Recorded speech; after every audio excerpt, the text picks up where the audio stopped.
લઈને સૌથી મોટા સમાચાર આવી રહ્યા છે। હજી પણ ભૂક્કા કાઢશે ઠંડીને લઈને હવામાન વિભાગની મોટી આગાહી સામે આવી રહી છે। કચ્છમાં 2 દિવસ કોલ્ડ વેવની આગાહી અપાઈ છે। કચ્છમાં 2 દિવસ ઠંડીનું યલો એલર્ટ જાહેર કરવામાં આવ્યું છે। કચ્છમાં ભારે ઠંડીની હવામાન વિભાગે આગાહી કરી છે।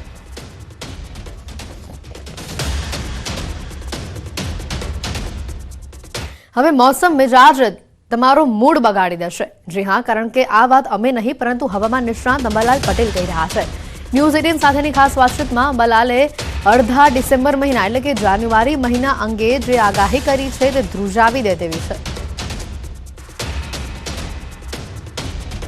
ડિસેમ્બરમાં ઠંડીનો અનુભવ થઈ રહ્યો છે, પરંતુ કોલ્ડ વેવની ફ્રીક્વન્સી ઘટી ગઈ છે। પરંતુ ડિસેમ્બરનો એન્ડ કેવો રહેશે તે આપણે જાણીશું। આપણી સાથે છે હવામાન નિષ્ણાંત અંબાલાલ પટેલ। 26 તારીખ સુધીમાં ડિસેમ્બરની કોઈ મજબૂત પશ્ચિમી વિક્ષેપ આવવાની શક્યતા નથી અને તારીખ 17 મી ડિસેમ્બરથી ન્યૂનતમ તાપમાનમાં તો બહુ વધઘટ નહીં થાય।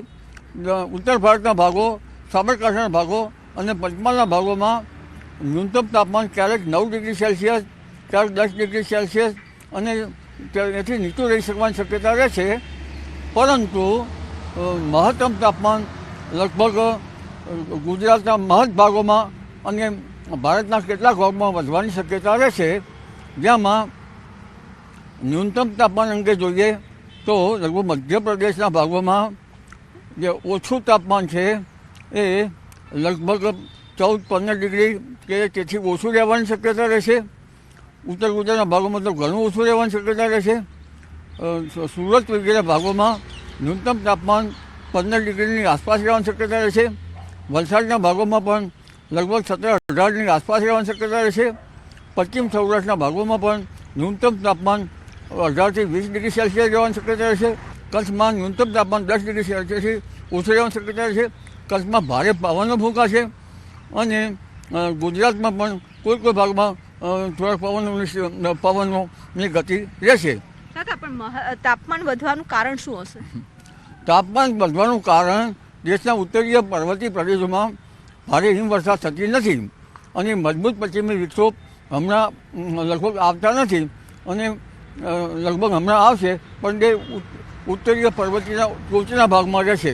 એટલે એલિવેશન દેશના ઉત્તર ભારતનું અને મધ્યપ્રદેશ અને ગુજરાતની ટોપોગ્રાફી આ કારણથી આ ટેમ્પરેચર વધવાની શક્યતા રહેશે। એટલે સવારના ભાગ બાદ કરતાં જ્યારે ઠંડી ગાયબ થઈ ગઈ હોય એવું લગભગ પરમ દિવસથી દેખાશે। કાકા, તો જાન્યુઆરી મહિનો છે એ કેવો રહેશે? જાન્યુઆરી માસમાં જોવા જઈએ તો પશ્ચિમી વિક્ષોભ જે છે એ તારીખ 26 ડિસેમ્બર પછી મજબૂત આવશે। દેશના ઉત્તરીય પર્વતીય પ્રદેશોમાં ભારે હિમવર્ષા થશે, સફેદ ચાદર રહી જશે અને જાન્યુઆરી માસમાં ગાત્રો થીજવતી ઠંડી પડવાની શક્યતા રહેશે। ઠંડી પડવાની શક્યતા ડિસેમ્બરના એન્ડ સુધી થશે, પરંતુ ડિસેમ્બરના એન્ડમાં પણ એક લગભગ બંગાળ ઉપસાગરમાં સિસ્ટમ બનશે પરંતુ જાન્યુઆરીમાં કડકડતી ઠંડીમાં લગભગ શરૂઆતમાં કંઈક વાદળવાયુ આવવાની શક્યતા રહેશે। પરંતુ ઉલ્લેખનીય છે વિભુ કે લગભગ મકર સંક્રાંતિથી તે બાદ મોટા પલટા આવશે।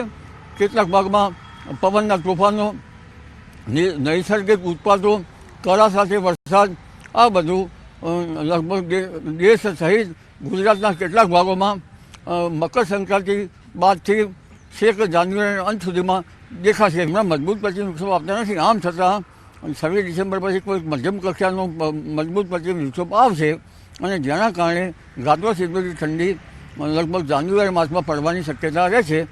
અને માત્ર ઠંડી નહીં પણ નૈસર્ગિક ઉત્પાતો, પવન, કરા, તોફાન વગેરે જાન્યુઆરી માસમાં રહેશે, જે ખાસ કરીને મકર સંક્રાંતિ બાદમાં જણાશે।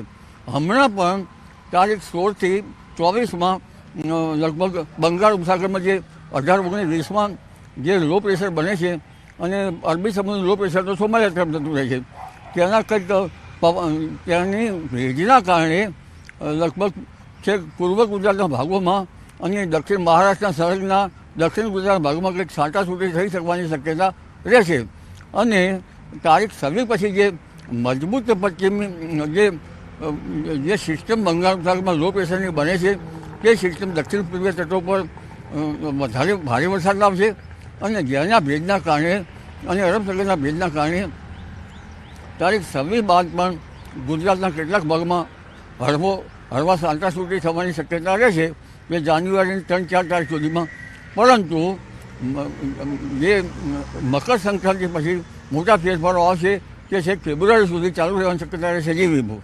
તો આ હતા આંબાલાલ પટેલ અને તેઓએ જણાવ્યું છે કે જે ડિસેમ્બરના એન્ડમાં જે ઠંડી પડશે પરંતુ હવે 2 દિવસ બાદ ઠંડી ગાયબ થઈ ગઈ હોય તેવો પણ અહેસાસ થશે અને જાન્યુઆરીમાં પણ વારંવાર વાતાવરણમાં પલટો આવશે. કેમેરામેન ખેંગાર રાઠોડ સાથે વિભુ પટેલ, ન્યૂઝ 18 ગુજરાતી, ગાંધીનગર. તો આ સાથે જ વડોદરામાં કડકડતી ઠંડી જોવા મળી રહી છે. તાપમાનનો પારો 10.2 ડિગ્રી પર નોંધાયો છે. દિવસે પણ ગરમ વસ્ત્રો પહેરવા પડે તેવી સ્થિતિ ઊભી થઈ છે. ઉત્તર પૂર્વના પવનની ઝડપ પણ પ્રતિ કલાક 6 કિલોમીટર હોવાથી સતત ઠંડીનો અનુભવ થઈ રહ્યો છે. વડોદરાવાસીઓ તાપણાનો હાલ સહારો લેવા મજબૂર થયા છે. શહેરના રોડ રસ્તા પર ટ્રાફિકનું ભારણ પણ ઘટ્યું છે. તો આ તરફ રાજસ્થાનમાં પણ કાતિલ ઠંડી પડી રહી છે. રાજસ્થાનના ઝુંઝુનુમાં છેલ્લા 4 દિવસથી ઠંડીનું જોર યથાવત છે. સતત ઠંડા પવનો ફૂંકાતા ઠંડીમાં વધારો જોવા મળી રહ્યું છે. એક તરફ કાતિલ ઠંડી પડી રહી છે તો બીજી તરફ હજી પણ હવામાન વિભાગે ઝુંઝુનુ માટે યલો એલર્ટ જાહેર કર્યું છે અને 19 ડિસેમ્બર સુધી કોલ્ડ વેવ રહેવાની ચેતવણી આપી છે. સતત શીતલહેરના કારણે ઠંડીની વધતી અસર બાદ લોકો ઠંડીથી બચવા માટે બોનફાયરનો સહારો લઈ રહ્યા છે. જે રીતે રાજસ્થાનમાં ઠંડીનો પાર ઓગળી રહ્યું છે આ દ્રશ્યો પણ બતાવી રહ્યા છે. વહેલી સવારે પણ ક્યાંક જે પાતળી બરફની ચાદર છવાયેલી જોવા મળી રહી છે. રાજસ્થાનમાં કાતિલ ઠંડી જોવા મળી રહી છે. વહેલી સવારે ઠંડીનો ચમકારો જબરજસ્ત જોવા મળી રહે છે. બરફની પરત જામી જાય ગાડીઓ પર, બગીચાઓમાં, ખેતરોમાં તે પ્રકારના આ દ્રશ્યો પણ સામે આવી રહ્યા છે. તો 19 ડિસેમ્બર સુધી કોલ્ડ વેવની આગાહી આપવામાં આવી છે. રાજસ્થાનમાં હાલ કાતિલ ઠંડીનું મોજું ફરી વળ્યું છે અને આ એના પુરાવા રૂપી દ્રશ્યો સામે આવી રહ્યા છે. જિલ્લામાં કહી શકાય કે 19 ડિસેમ્બર સુધી સમગ્ર રાજ્યમાં આ જ પ્રકારે કાતિલ ઠંડી જોવા મળશે.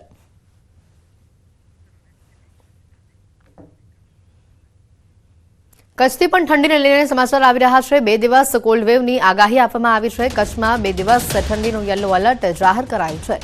કચ્છમાં આગામી 2 દિવસ કોલ્ડ વેવની આગાહી છે. નલિયામાં તાપમાન 5 ડિગ્રી સુધી નીચે જવાની શક્યતા છે.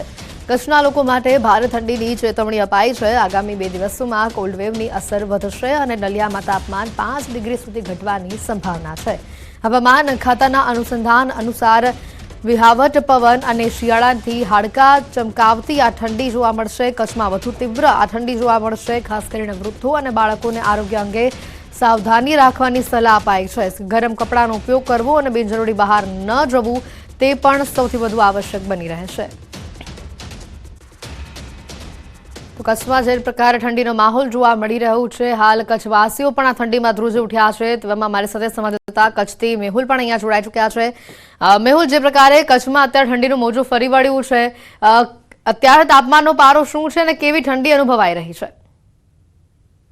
ચોક્કસથી વાત કરી તો કચ્છમાં છે તે વહેલી સવારે તેમજ મોડી સાંજે છે તે કાતિલ ઠંડીનો લોકો છે તે અનુભવ કરી રહ્યા છે. જો આજના તાપમાનની જો વાત કરવામાં આવે તો નલિયાનું તાપમાન છે તે 7.8 ડિગ્રી છે તે નોંધાયું છે. ત્યારે ભુજના તાપમાનની જો વાત કરવામાં આવે તો 10 ડિગ્રીની આસપાસ છે તે તાપમાન નોંધાયું છે. પરંતુ જે હવામાન વિભાગે જે રીતે 2 દિવસ કોલ્ડ વેવની આગાહી કરી છે ત્યારે નલિયાનું જે તાપમાન છે તે 5 ડિગ્રી સુધી નીચું જવાની છે તે શક્યતા હવામાન વિભાગ દ્વારા વ્યક્ત કરવામાં આવી છે. એટલે ચોક્કસથી વાત કરી તો કે કચ્છના લોકોને છે તે આગામી 2 દિવસ સાવચેત રહેવું પડશે અને કાતિલ ઠંડીનો છે તે 2 દિવસ સુધી અનુભવ કરવાનો રહેશે. જી મેહુલ, આ એવો સમય છે કે જ્યારે રાજ્યમાંથી અને બહારના રાજ્યમાંથી પણ લોકો કચ્છમાં ફરવા માટે આવી રહ્યા છે. એટલે ખાસ કરીને જે પ્રવાસીઓ, જે સહેલાણીઓ અહીંયા આવી રહ્યા છે તેઓ આ ઠંડીની મજા કેવી રીતે માણી રહ્યા છે? જી ચોક્કસથી વાત કરી તો કચ્છના જે સફેદ રણ આવેલું છે તે સફેદ રણની મજા માણવા છે તે લાખોની સંખ્યામાં પ્રવાસીઓ છે તે દેશ વિદેશથી આવતા હોય છે. ત્યારે જ્યારે ઠંડી વધુ તીવ્ર બનતી હોય છે ત્યારે પ્રવાસીઓની સંખ્યામાં પણ વધારો થતો હોય છે. ત્યારે જે રીતે 2 દિવસ હવે કોલ્ડ વેવની જે રીતે આગાહી કરવામાં આવી છે એટલે ચોક્કસથી વાત કરી તો જે પ્રવાસીઓની સંખ્યા છે તેનામાં પણ વધારો થશે અને જે કચ્છવાસીઓ છે તેઓને પણ આ ઠંડીમાં છે તે સાવધાન રહેવું પડશે. જી બિલકુલ, આભાર મેહુલ માહિતી બદલ.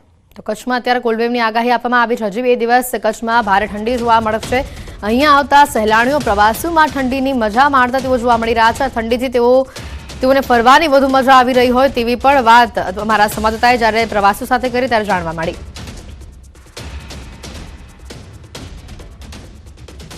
આગળ વધીએ અન્ય સમાચારો તરફ તો ઊંઝા એપીએમસી ચૂંટણીનું મતદાન શરૂ થઈ ચૂક્યું છે. ખેડૂત વિભાગની 10 બેઠકો માટે 20 ઉમેદવારો અને ખેડૂત વિભાગની 10 બેઠકો માટે કુલ 261 મતદારો અત્યારે કહી શકાય કે જે રીતે આ ચૂંટણીના મૂડમાં જોવા મળી રહ્યા છે. 20માંથી 5 ઉમેદવાર દ્વારા ભાજપના મેન્ડેટવાળા ઉમેદવારોને સમર્થન આપવામાં આવ્યું હોવાની પણ માહિતી છે.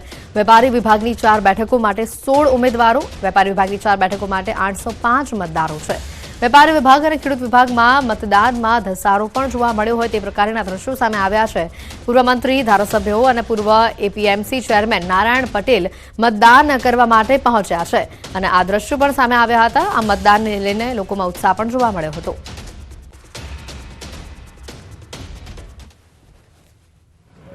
ખેતીવાડી ઉત્પન્ન બજાર સમિતિ ઊંઝાની ચૂંટણી યોજાઈ રહી છે અને વેપારી વિભાગ અને ખેતીવાડી ખેડૂત વિભાગની ચૂંટણી આજે ચાલી રહી છે. એમાં હું તો પાર્ટીનો સંનિષ્ઠ કાર્યકર્તા છું, એટલે બીજું વિચારવાનું હોઈ શકે નહીં. અને લોકોએ ઉત્સાહભેર જેને જે રીતે વોટિંગ કરવું હોય એ રીતે કરશે, એ જ અભિલાષ. આજની ચૂંટણી એટલે ઊંઝા એપીએમસી આખા એશિયાનું સૌથી મોટું માર્કેટ છે અને સ્વાભાવિક છે કે એને લઈને ચૂંટણી આવે એટલે દરેક લોકોને થોડી અપેક્ષા હોય, આકાંક્ષા હોય અને દરેક જણ આ એપીએમસીના વહીવટમાં યોગદાન આપવા માટે પોતપોતાની રીતે પ્રયત્નો કરતા હોય. આ ચૂંટણી છે, ભારતીય જનતા પક્ષે જે મેન્ડેટ આપ્યો છે એ ઉમેદવારોને અમે વિજેતા બનાવવા પ્રયત્નશીલ. ઊંઝા એપીએમસીની ચૂંટણીને લઈ મતદાનની જે પ્રક્રિયા હોય છે તે શરૂ થઈ ચૂકી છે. તમે જોઈ શકો છો વેપારી વિભાગમાં હાલમાં મોટી સંખ્યામાં જે મતદારો હોય છે તે હાલમાં મતદાન કરવા માટે પહોંચી ચૂક્યા છે. 9 વાગ્યાથી આ જે મતદાનની પ્રક્રિયા હોય છે તમે શરૂ થઈ ચૂકી છે. તમે જોઈ શકો છો આ તમામ જે વેપારી વિભાગમાં જે ઉમેદવારો હોય છે, ભાજપ સહિતના જે અપક્ષ જે ઉમેદવારો ઉભા રહ્યા છે, તમામ ઉમેદવારો હાલમાં જે મતદારોને રીઝવવાનો એટલે કે ઉમેદવારનું જે મતદારો હોય છે તેમનું સ્વાગત કરવા માટે ઉભા છે. હું અંદર બતાવવાની કોશિશ કરીશ કે સવારથી જે લાઈનો હોય છે તે જોવા મળી રહી છે. તમામ જે ઉમેદવારો હોય છે કે જે મતદારો હોય છે તેમાં ઉત્સાહ જોવા મળી રહ્યો છે. તમે જોઈ શકો છો અહીંયા જે મતદાનની પ્રક્રિયાને લઈ હાલમાં ઉત્સાહ જોવા મળી રહ્યો છે. લોકોની સવારથી જે લાઈનો હોય છે જોવા મળી રહી છે. અહીંયા 2 ભાગમાં હાલમાં વેપારી વિભાગ માટે જે મતદાન હોય છે શરૂ થઈ ગયો છે. અહીંયા તમે જોઈ શકો છો કે અહીંયા જે મતદાનની પ્રક્રિયા હોય છે ચાલી રહી છે. અહીંયા મતપેટીમાં જે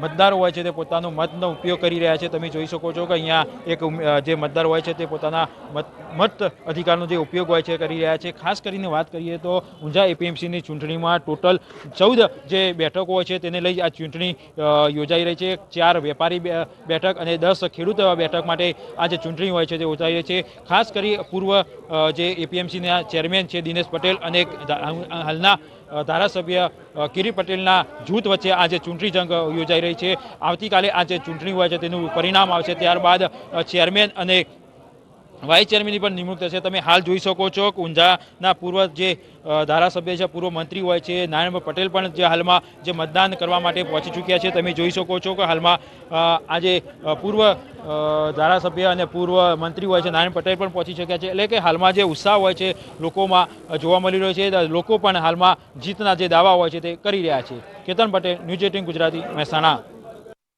જામનગરમાં ડુંગળીની રેકોર્ડ બ્રેક આવક નોંધાઈ છે. હાપા માર્કેટિંગ યાર્ડમાં ડુંગળીની આવક જોવા મળી રહી છે. માર્કેટિંગ યાર્ડમાં વાહનોના થપ્પા લાગ્યા છે.